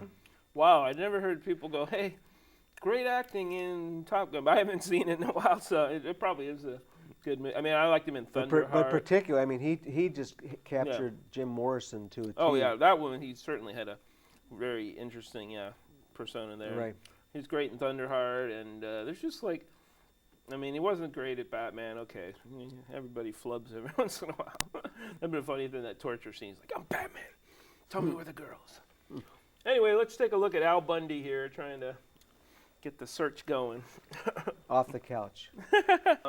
Well, like we said, there's a lot of there's some twists and turns. So that's another thing you see with Mamet movies. Typically, there's some kind of con going on, and I won't say what exactly. It's not. This movie is very different in that there isn't really any extended con. Like usually, the main character finds himself in some kind of completely, like, people have lied to him in a David Mamet film, and he's bought something or sold something. He's totally total con has been played on him, and he's got to sort of unravel that or figure it out. So this one's a departure from that, but there is the political angle that it deals with. I think there is some critiquing of politicians, and there's sort of a questioning of, is this the way we view, I guess it makes me wonder, is this how we view our politicians now that they are so almost like depraved that they will... Well, they aren't so much immoral, but amoral, because the feeling is, if I don't do it, my competitor will. So you do anything you can to win the election, and if there are collateral damage, by the way, so be it. Yeah. But the justification is, and that's why I say amoral rather than immoral, is if you don't do it, the other guy is, and you're sitting at home, they're running the country or running, they're in the Senate or whatever. Yeah, and I mean, the only thing I've seen intersect with this recent election was that, and I won't tell you how the movie turns up, but I think you're not going to have a movie where you search for, it's like the wrath of, it's like the search for Spock. Of course they're going to find Spock at some point, and of course they're going to find the girl at some point. I won't say again how it all turns out, but there's a conversation that our protagonist, the Val Kilmer character, has with Laura Newton, and at one point she refers to him as that she says her dad uses her as just some tool to win the election. She says, I'm his trick pony. So there's, yeah, I mean, I guess I've heard a couple people bring that up in terms of how Chelsea Clinton was used, although I didn't really hear. I think she did a fine job, but a couple people like David Schuster, I guess on NBC, said something like they were pimping her out. He got in trouble for that, saying something like that. But you do wonder, like, what age is it appropriate? Like I noticed that when Sarah Palin went to the blues thing, that she brought her kids out there. maybe I feel a little bit more bad about booing her if she had her, in front of her kids there. I mean, I don't know, maybe. But if the goalie tripped over the run, yeah, exactly. Then you boo. Then you boo. You killed our goalie. Yeah. We vote revenge. The Blues have had hard enough time the last few years. We want to get back in the playoffs, eh? Ozer? But it's like, she didn't trip the guy. If he can't ice skate, I mean, don't go near the carpet if you're on ice skates. I think that's the point. Yes. So anyway, this next clip we're seeing kind of gets to that notion of how poorly we view our elected officials in some cases, and there's a line in particular that calls attention to that. But it also, the Val Kilmer character is, again, kind of getting further down the rabbit hole here. He's figuring out that this is something that he might have to really take upon himself, because at a certain point, the search for Laura Newton is called off, and so he meets somebody who sort of asks him to carry it on. Yeah, so you can probably guess where, again, it's just we do have pretty much a straight hero here. There's, I think Mamet created or co-created that show, The Unit, which is, I don't know if you've ever seen that, but it's again about those same guys, Delta Force dudes. Apparently they're like the elite soldiers, and I watched the show for a season or two. I mean, to me, I wanted to see more action, and a lot of it was like, I don't know, them with their wives back home and stuff. There was some good action on it, but this movie, again, this guy isn't married, and just, he's going to carry the search on, and you're just not quite sure. And with David Mamet, he's had some movies have been kind of bleak, so you're just never sure how it's going to turn out. But I do think Kilmer really carries the character. One thing with that clip that you notice, again, that actress I haven't seen her before, and she might just be somebody she's Mamet just found for this role, because usually he likes to use some of the same people. But when she was saying that line, who will get her back? Who will get her back? That's standard of like line readings for David Mamet. He just does not care if you sound realistic or not. Just say the line and it's cool. So I don't know. That's a weird directing style. I would have had her say it so it sounded a little more real. But maybe the problem is that with what Skyler's pointed this out before, with Mamet, there's so much of a repetition of dialogue. Maybe it's hard to make it sound realistic every time you say something. So that's maybe a flaw. But again, I think this was. It certainly helped your. It held your interest, and yeah. It was a very good, action adventure type of film. But it did have that political element in it. Yeah, we haven't really showed the action clips here because I figured I'd save that for the viewer. But there is some good sort of reconnaissance scenes. Some good stuff you see on 24, and I think all that was very well done. And just the way the commentary on not only the way the president behaves, and again, you saw some of that there. I love that line. These people are savages. They don't know how many children they have. This, again, I don't know, maybe that was reminiscent of something like the Kennedys or something like that. Just people who are, they're like media creations or something like that. Although I don't really know. Now, I don't know if he's a Jack Bauer. I don't know if anything's a Jack Bauer. Just wanted to. There's only one Jack. There's only one Jack Bauer, right, yes. He's coming back in this month. That's right. Jack Bauer against the world. Maybe we'll review that next time, the return of Jack Bauer. But anyway, check it out, folks. And we're going to come back with a lot more shows. So see you in a bit. See you in a bit.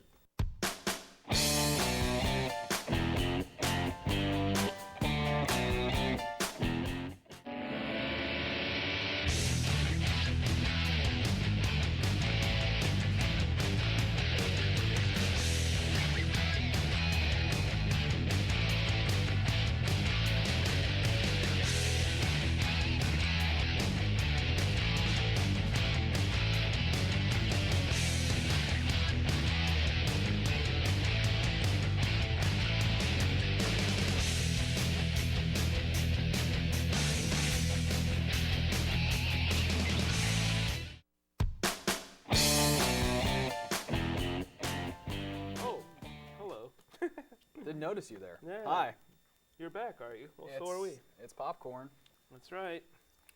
If anyone wants to give us an email, we have mentioned Oh, email right, address. yeah. We didn't do that early Go ahead, on. mention that. popcorndudes@hotmail.com. Send That's us your right. musings, your thoughts, your critiques. Maybe if you're not, maybe you're like, I don't know. I haven't watched enough of this show to say. Maybe you could tell us what you think of our brand new president. Right, what you think of the new prez and what he's going to do and all that. That's right. Yeah, give us your political opinions. We'll read those. It'll That's be right. like C-SPAN, except there'll be a month's delay of hearing your opinions expressed. But anyway, we got a little something tonight. It's a little different. Yeah, a little different. Like you may know, this show started off with Tim and Skyler, who quit the show in a fit of rage. They used to review movies and then watch kind of a cheesy movie, and we've kind of gone off that tangent and watched some really cheesy public service announcements from the 40s and 50s, and now we're going to even switch gears and look at some cheesy animation from those early time periods. It's kind of comical at times, kind of bizarre at times, and this next one is. Yeah. Have you seen, it's sort of like that movie Who Framed Roger Rabbit, only with much lower production values, but it's like there's a mix of like real life or whatever, real footage with cartoons. And it's basically an early infomercial, I guess, and right. To a degree. What is it called again? In My Merry Oldsmobile. Do they even make Oldsmobiles anymore? No, they can't, right? I don't know. I think they might. Chevy Oldsmobile? Is there Chevy? I don't even know what company made it, but GM, I believe. GM? I'm not positive. I have no idea. So. Maybe we'll learn from this, maybe not. But yeah, I thought they were kind of ripping off Popeye in this thing.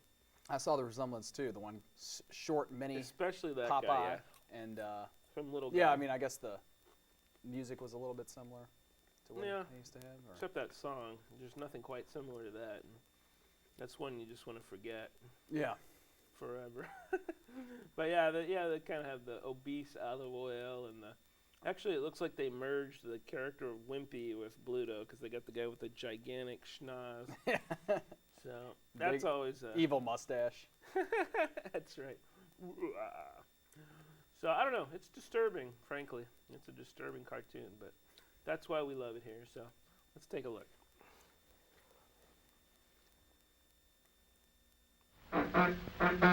Come away with me, Lucille, in my merry Oldsmobile. You can go as far as you like with me in my merry Oldsmobile.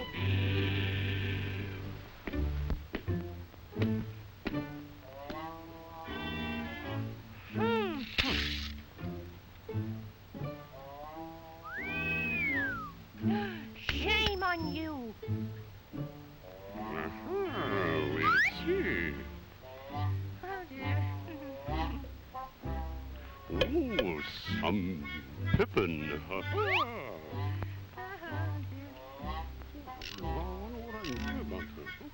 He's a peeping Tom who covers his eyes. He's trying to restrain his baser urges. Yes, we girls have our troubles.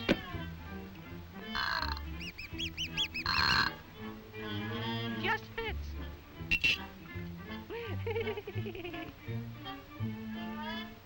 What are you looking at? Oh, pardon me.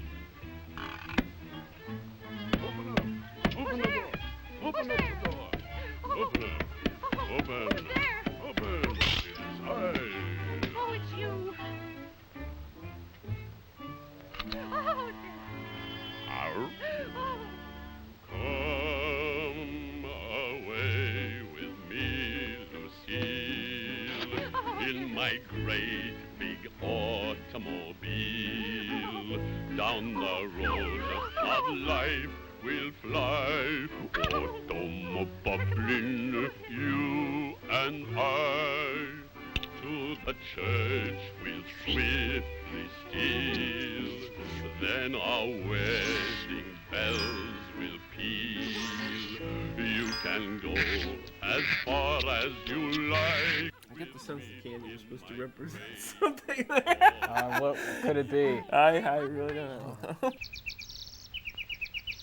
Go away, you big baboon, or I'll knock you for a row of loops and make it soon.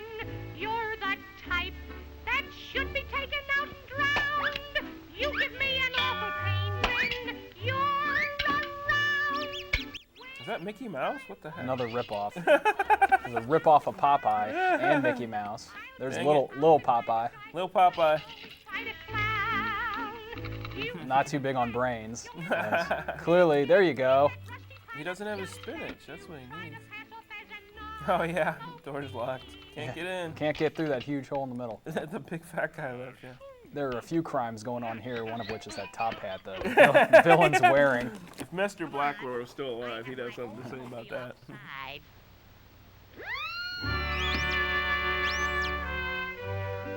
Many people thought the automobile would never replace the horse, but it certainly took the place of the parlor sofa on a Sunday afternoon. Those old cars looked funny, but they struggled along in spite of the horse laughs. Let's all sing about the old olds that's still rolling right along. Now follow the ball. Young Johnny Steele has an Oldsmobile. He loves a dear little girl. She is the queen of his gas machine. She has his heart in a whirl. Now when they go for a spin, you know she tries to learn. This song is crap. Oh, he lets her steer while he gets her ear and whispers soft and low. Come away with me, Lucille, in my merry Oldsmobile. Down the road of life we'll fly, automobiling, you and I. To the church we'll swiftly steal, then our wedding bells will peal. You can go as far as windshield. That's right. There are all these bugs flying right in your face. Young Johnny still has an Oldsmobile. He loves a dear little girl. And a girl. She is the queen of his gas machine. She has his heart in a whirl. Now when they go for a spin, you know, she tries to learn the art or so.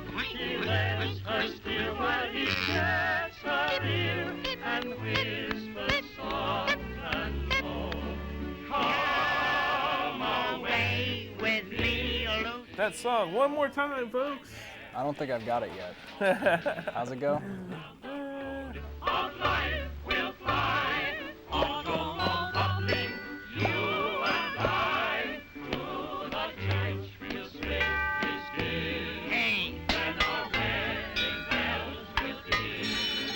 You can go as far as you like with me in my merry Oldsmobile.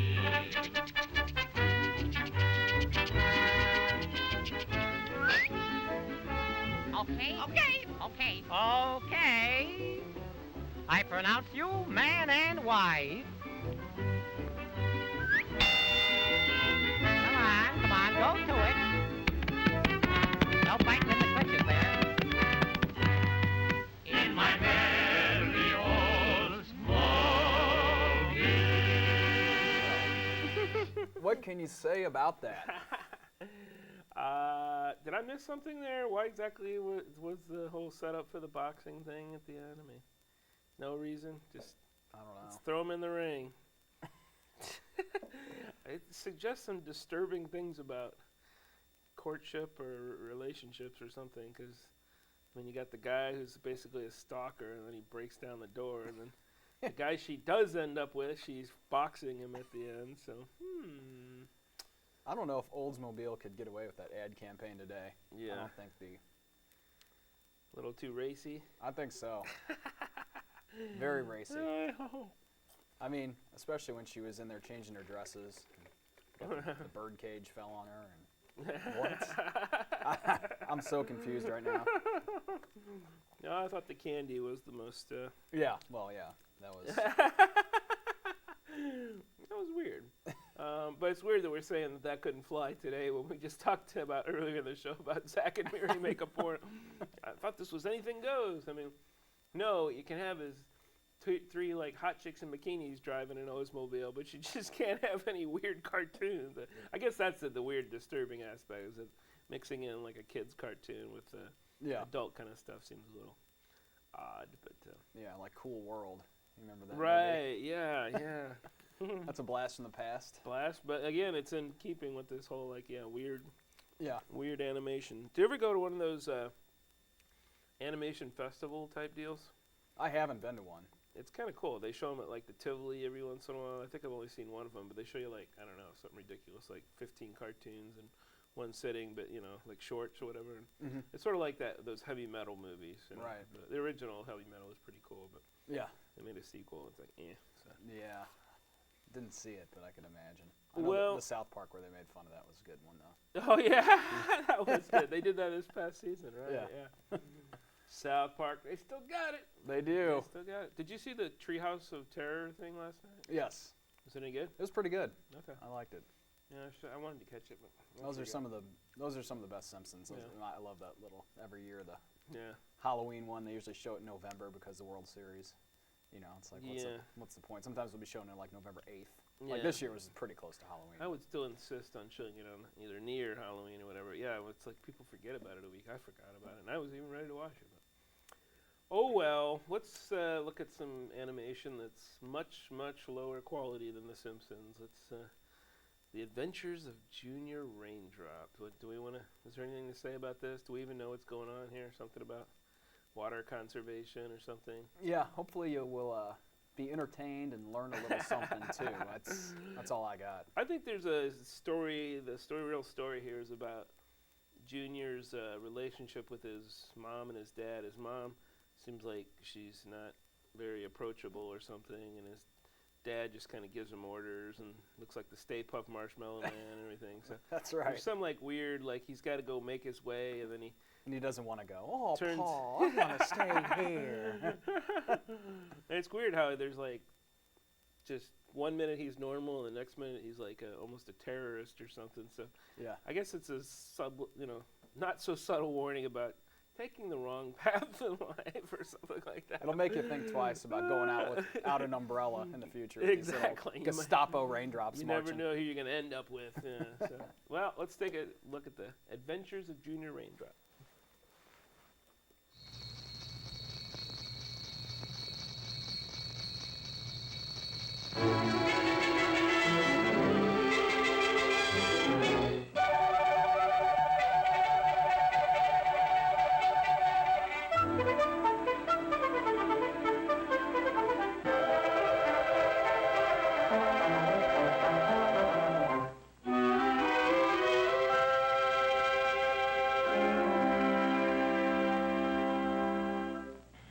Have you ever wondered about a raindrop's family?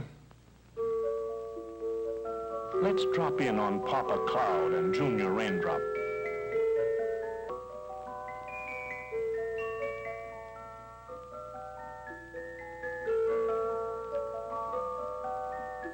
Uh-oh. Junior, get up. Get up.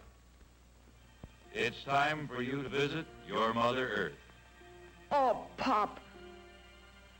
Let me stay here with you. Stop your pouting, and mind you, behave yourself. Get along now. Off with you.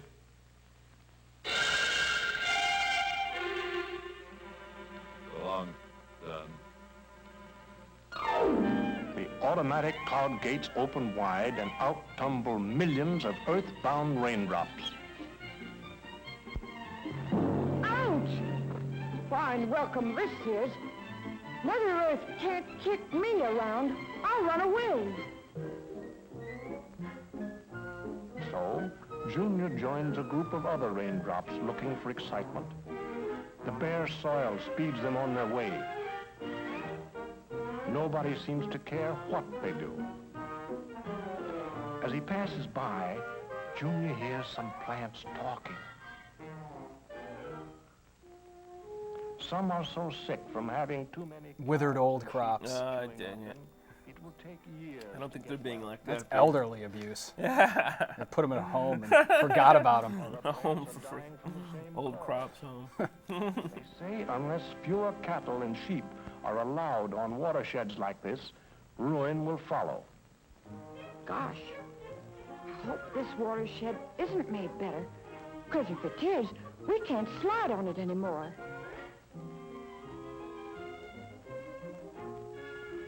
Oh, well, let's leave Junior to himself for a while. You know, little runaway raindrops love forests where too many trees have been cut down and rangelands that are overgrazed. They especially love burned over spots like this to dig their heels into. These hoodlum raindrops leave a trail of erosion, wasting soil that is needed to grow plants for grazing cattle and sheep, and trees for timber, soil that is needed for growing food, soil needed to store some of that water. They choke streams, oiling water needed for our farms, our industries and homes. They leave silt in reservoirs, wasted work. Reservoirs are built to store water, not mud. Well, I wonder what's happened to Junior. Just what I feared. He's formed a gang, and they're whooping it up for a flash flood. They're rushing down the canyon.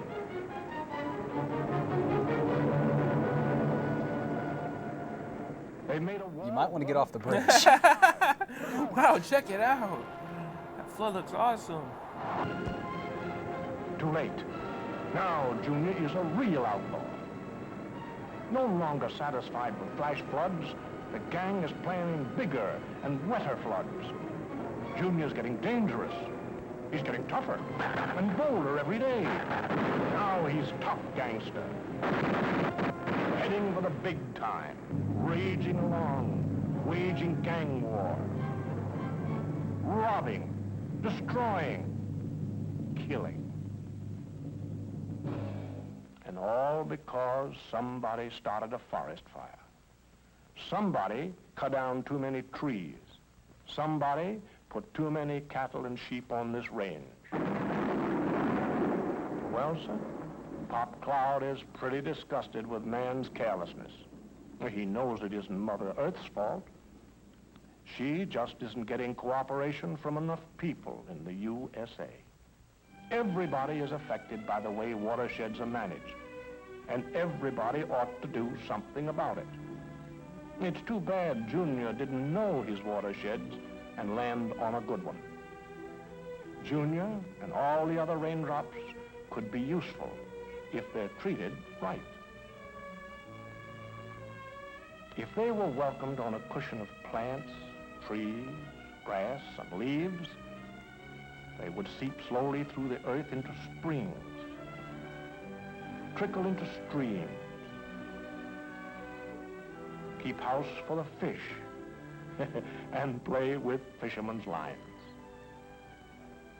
They would splash in lakes and pools and fill irrigation ditches with clear drinks for farm crops and orchards.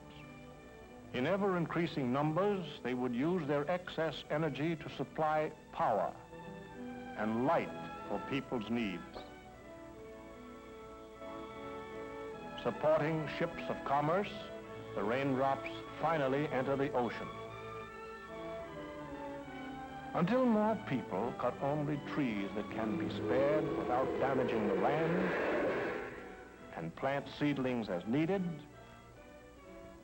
improve their management of rangelands by allowing no more cattle and sheep than there's grass to feed, and reseed when necessary.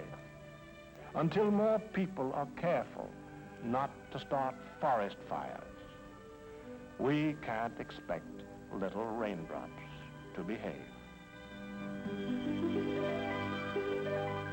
So Pop Cloud has signaled the sun to bring Junior back. It's time to talk things over about how Earth folks, for their own good, should play fair with raindrops. Gosh, it's good to be back here with you, Pop. I'm glad to have you home again with me, son.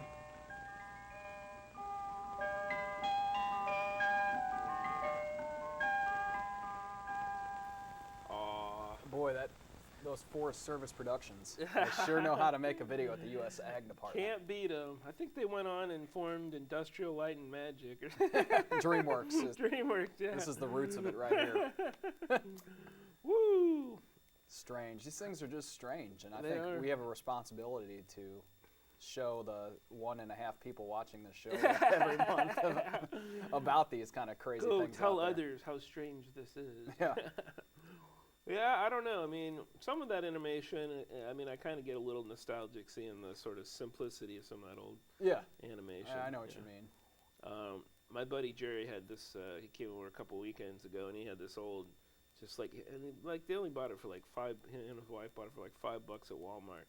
And it had like 3 hours of cool looking, like old animated shorts and stuff like that. And it wasn't, some of it was recognizable, most of it was stuff like characters you didn't really know, but the animation was still kind of interesting. I'm more a fan of, I gotta say, the new animation ain't working for me. I'm not into the anime. I'm not into the anime for sure, and I'm really not into like the computer generated stuff. Yeah. It's not even really a cartoon anymore, I don't think. It's something weird in between thing. Yeah. But I did like, say, the Beowulf thing where that was all computer generated, and I actually liked Wall-E too. So I guess I can't say I hate it all, but I actually went and saw, did you ever go to the theater and see some Disney movies? I went and saw Beauty and the Beast at the theater. I even think I saw Little Mermaid at the theater by myself. So that was when I was really into animation, but then I don't know. I just can't get into this newfangled stuff. So Oh well. No, I know what you mean. It's kind of, and I'm sure it's just the generational Must gap be. kind of thing. I mean, when, as kids we were used to the Yeah. pretty cut and dry Right. animation. Now you have Tom and Jerry. Tom and Jerry. For me it was Transformers and like I like G.I. Joe Transformers, yeah. were two of my favorites back then. Yeah, those were great. And now they try to redo them. They redo them in anime too. Right, anime or the God, computer, or even like I remember Transformers. They came out with it was the same exact cartoon from back then, but in between the scenes they would add these like computer generated like transitions. Do you remember that where like this robot thing would form and in one shot, it would like go in and then the new thing would transform and come out. Like, do you really need that? They got to keep these whippersnappers interested though these days. Right? I don't know. I think you might be talking about. They had like 3 or 4 different like versions of that show. And it started to get more and more like computer generated after a time. Because you're saying that parts of it were I mean, it was the same cartoon I remember from, the 80s when I was a kid. But just instead of the transition, switching from this scene to this other scene, they'd have this weird, like, the screen would go in and like it would transform out and then it would come back out to the other. So that was a 90s show you're talking about then, or late 80s. Yeah, I mean, it was the same cartoon. I think they just added that in later. Oh, wow. That's I think. Weird. I mean, because I didn't remember that. Because I only watched the cartoon when it first came out, and I think it was just all animated, Yeah, that's what I like that stuff, But things changed, and it was a whole lot better than that stupid movie, I'll tell you that much. Come on. Carrie Bruckheimer, come on. Or Michael Bay. I mean, I couldn't even tell what was going on half the time in that fight scene at the end. Yeah, that was kind of hard to follow. It was kind of cool looking, but still. Yeah. Well, folks, I think it's time to move on. Maybe we'll have some more weird cartoons next time. Maybe. Maybe it'll be something totally different. You just don't know. You never know. Not with us. We're crazy. We're mavericks, you might say. Are we gonna find out who won the vote for executive producer? Oh yeah, this just in. It was a tie. We're going to have a runoff election. We got 1 vote for me and we each voted for ourselves. And that's it. I guess we'll just have to call it a wash. And be co-executive producers. Can we do it? I will if you will, buddy. All right. All right. Well, till next time, folks, I'm Tim Boehme. I'm Matt Keeney. And remember, keep poppin', Colonel.